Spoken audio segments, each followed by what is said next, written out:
My girlfriend left her diary open on the kitchen counter while showering. I saw The Joseph Project Phase 2. He still thinks I love him, LOL. I photographed every page and called the police. Now she's working 3 jobs to pay back what she stole while living in her mom's basement. I am 28, male, met Jessica 2 years ago at a friend's housewarming. She was bartending on the side, gorgeous, funny, had this way of making you feel like the only person in the room. We hit it off immediately. Started dating within a week. Looking back, the speed should have been my first warning. But when someone that beautiful is into you, you don't ask questions. She moved in after 6 months, said her roommate was toxic and she couldn't afford a place alone. I had a decent 2-bedroom, figured why not. She insisted on paying half the rent. I actually thought that was a green flag. Independent woman, not looking for a free ride. Except her rent payments were sporadic. Always had an excuse. Tips were bad, car needed repairs, mom needed help with medical bills, and stupid me, I covered for her every time. Just pay me back when you can, babe. She never did. But that wasn't the real scam. See, Jessica was smart. She didn't just want my money, she wanted access to it. Started small, added her to my Costco membership, then my Netflix, then she needed my Amazon Prime for emergencies. Each time, she'd give me cash for her share. Until she didn't. Then came the joint checking account. For household expenses, she said. It'll be easier to track who owes what. Made sense at the time. I put in $500 a month for groceries and bills. She was supposed to match it. Guess how often that happened? But here's where she was clever. She never emptied the account. Always left just enough that I wouldn't notice. $20 here, $50 there. Small amounts that could be explained away. Oh, I grabbed groceries on the way home. Paid the internet bill early. I'm not an idiot. I noticed the money disappearing. But every time I brought it up, she'd cry. Tell me how hard she was trying. Show me job applications she'd filled out. Promise things would get better once she got that promotion at the bar. The promotion never came. 8 months ago, she discovered my investment account. Not the login, just that it existed. Saw a statement I'd left on my desk. $47,000 saved over 6 years. My house down payment fund. Her whole demeanor changed. Suddenly, she was very interested in my financial future. Started talking about our plans, how we should invest smarter, how keeping money in a boring index fund was wasting potential. Then came the business proposal. Her friend Sarah was starting a boutique. Just needed investors, guaranteed returns, all the buzzwords. Jessica had spreadsheets, projections, even a business plan that looked legit. She'd already invested $5,000 of her savings and wanted us to be partners in this. I said no. That's when the real manipulation started. I was unsupportive. Didn't believe in her. Didn't see a future together. She'd sleep on the couch, give me the silent treatment, then apologize with tears and promises to drop it. Then she'd bring it up again a week later. Meanwhile, money kept disappearing, not just from the joint account now, cash from my wallet. A credit card I kept for emergencies suddenly had a $1,200 balance. When I confronted her, she admitted she'd used it but only for necessities and would pay it back. She didn't. I changed my passwords, moved my investment account to a different bank, put a freeze on my credit, told her we needed to talk about boundaries. She agreed, apologized. We had makeup sex. I thought we'd turned a corner.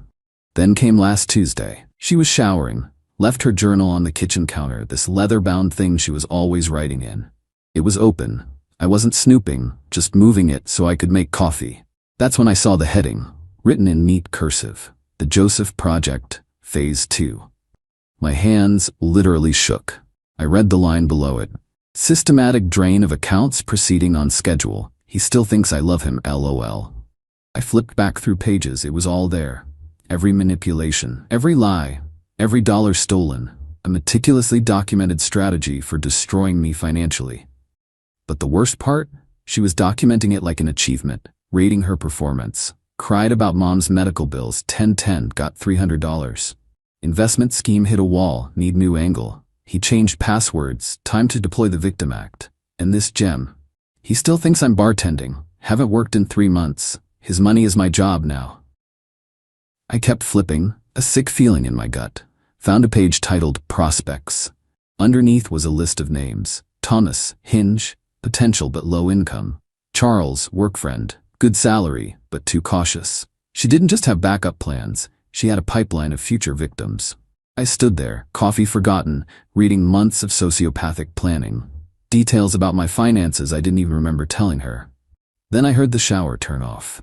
I grabbed my phone and photographed every page. Every single one.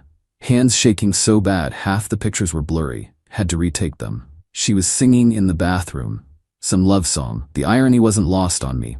Put the journal back exactly where I found it. Made coffee like nothing happened. She came out in my t-shirt, hair wet, kissed me on the cheek. Morning, babe. Love you. I wanted to vomit. Instead, I smiled. Love you too. Hey, I've got to run to work early. Big meeting. Okay. Oh, can you leave me some cash? I need to get gas. I left her $40. Documented it with a photo of her taking it from my hand. Then I drove straight to the police station. Update 1. Holy hell, this blew up. Sorry for the delay. The last 2 months have been a slow-motion nightmare of lawyers, detectives, and trying to keep my sanity.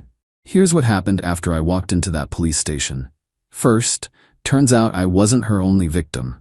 When I showed the detective the photos of the journal, his eyebrows went up. Wait here, he said. Came back with 2 other detectives.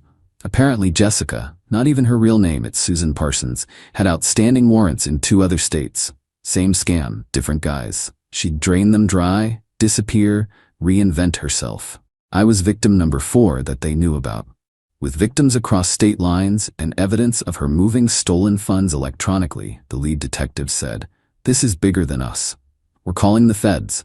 This is textbook wire fraud, and that's their playground." They took my statement, all my financial records, the photos, said they'd need the original journal as evidence. Problem was, how to get it without tipping her off.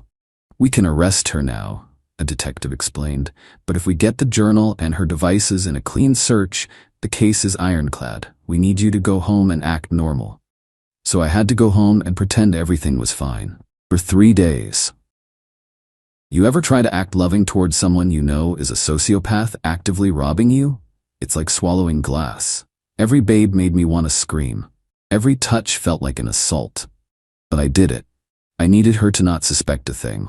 During those 3 days, I documented everything. Every request for money. Every lie. I installed a camera in the living room, legal in my own home. Caught her going through my desk, my mail, even trying to crack my new laptop password. Wednesday night, she made her move. The investment opportunity was closing soon. Sarah needed an answer, just $10,000 to start. I recorded the whole conversation on my phone. "I thought you dropped this," I said. "I did, but Sarah's desperate. And think about our future. Don't you want to provide for us?" There it was. The manipulation. The guilt. The us that never existed. "Let me sleep on it," I said. She smiled, kissed me. "I knew you'd come around, Ty. You're such a good provider." Thursday morning, while she was at her fake bartending job, federal agents and local police executed the search warrant. They got the journal, her laptop, burner phones, everything. Found evidence of 6 other victims they didn't know about. Total theft across all victims was initially estimated at over $300,000. They arrested her at the gym that afternoon. Yeah, she was at the gym, not work. Using my membership, of course. I wasn't there. But apparently she played the victim card hard. Cried about not understanding, must be a mistake, demanding to call her boyfriend, me, to clear things up. They showed her the journal. She shut up real quick. Asked for a lawyer. Here's where it gets interesting. Sarah, the boutique friend, doesn't exist. The business plan was a professional fake she'd paid for online. The $5,000 she claimed to have invested, that was real. She'd stolen it from victim number 2 and was using fake investments to launder money.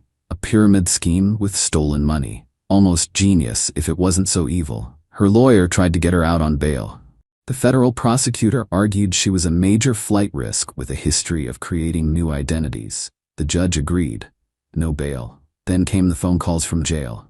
I recorded every single one and forwarded them to the U.S. Attorney's Office. Oh yeah, I got a lawyer. Because getting your money back from a con artist is like squeezing water from a rock. She'd spent most of it.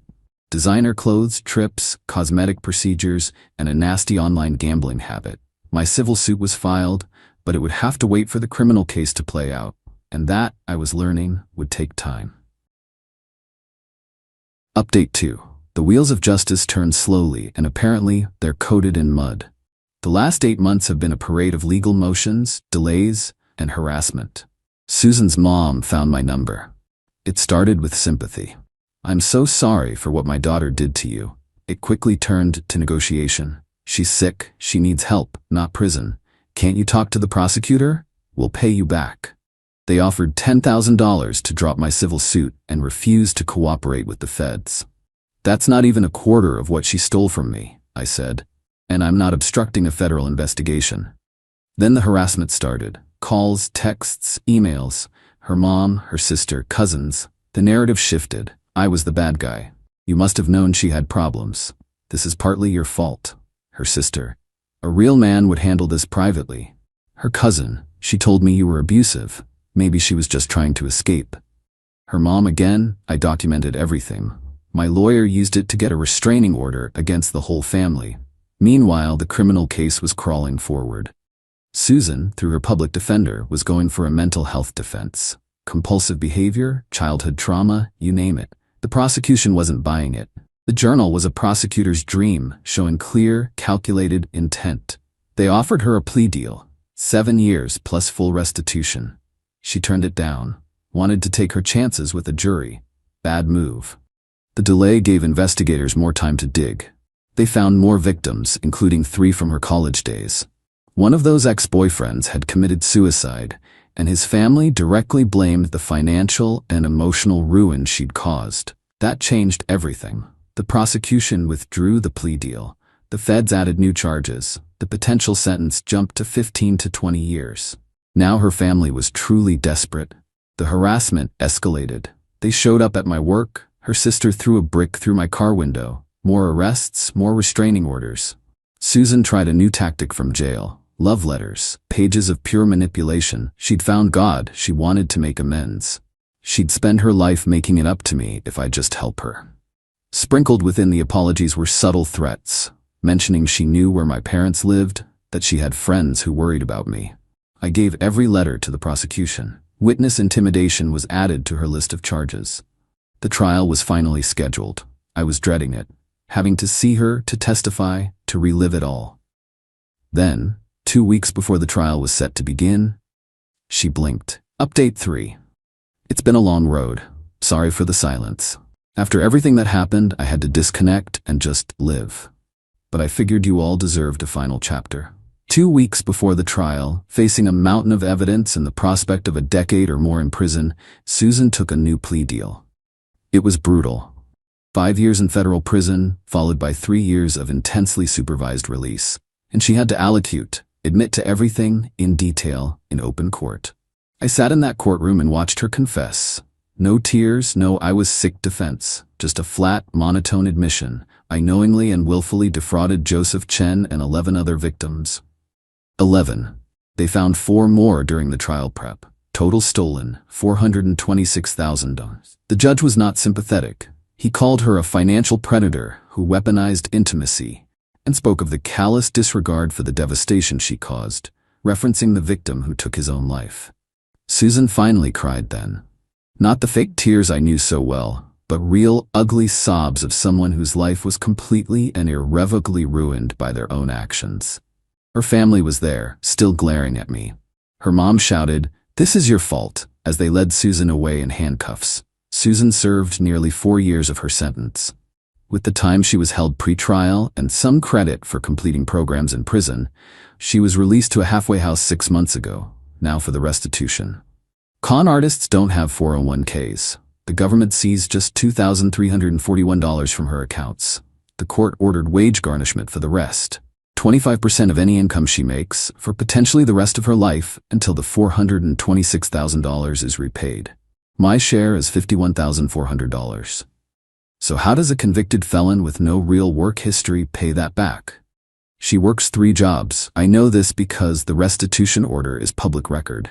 McDonald's morning shift, Walmart cashier in the evenings, and cleaning offices overnight. She lives with her mom, wears an ankle monitor, and can't leave the state. I get a check for between $70 and $90 every month. At this rate, I'll be paid back in full in about 50 years. I'll likely never see most of it. But it was never just about the money. It's the text I got from another victim, the one whose sister found his suicide note in time. He's a different person now. Said the trial gave him the closure he needed to finally heal. It's knowing Susan can't do this to anyone else. Her name, mugshot, and conviction are the top results on Google. It's knowing that every morning at 4 a.m., when her alarm goes off for her shift, she has to confront the fact that she threw away a real life with someone who, God help me, actually loved the person he thought she was. Yeah, I loved her. That's the part that still messes with me. My therapist says you can grieve for a fiction. The last 3 years have been about rebuilding. My savings, my trust in people, my judgment. I'm dating again. Cautiously. I might not check their credit report on the third date, but I sure as hell pay attention to the details now. That monthly check is a strange reminder. It's not a victory lap. It's a receipt for a lesson that cost me $51,400. A reminder of the bullet I dodged and the importance of leaving your diary closed if it contains a multi-state federal conspiracy. And Richard, whoever you are, you dodged a bullet, man.